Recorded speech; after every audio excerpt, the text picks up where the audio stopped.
I'm Stephen Anstey, Curator of History.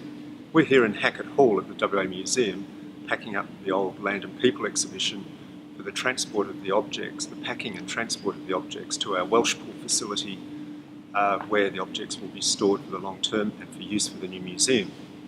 How we move objects and pack objects here is a bit different from how we would do it at home. It is a very specialised job, and behind me we have history staff, volunteers trained in handling and packing of objects, conservation staff, specialist staff trained in the conservation and cleaning of objects.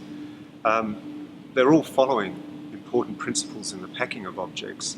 So amongst these are that we use specialised materials, so safe materials for the long-term and safe storage of objects, things like acid-free papers, cardboards, foams, which won't damage an object if it is in long-term storage.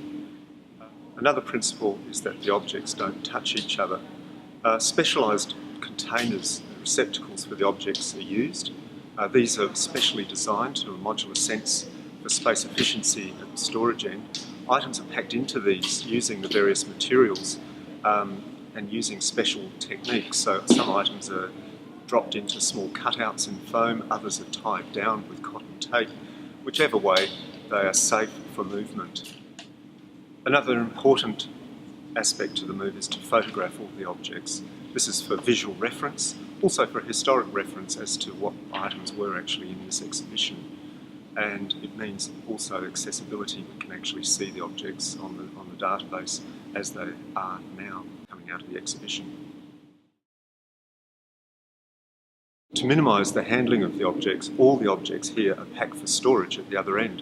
So when the objects arrive in the storage repository at Welshpool, they simply are taken from the truck and go straight into their storage location, ready and accessible for use for exhibition, future exhibition, research or whatever purpose. Some items, however, can't go straight into storage as they may pose a quarantine threat. Out at Welshpool we're very keen to work against insect infestation.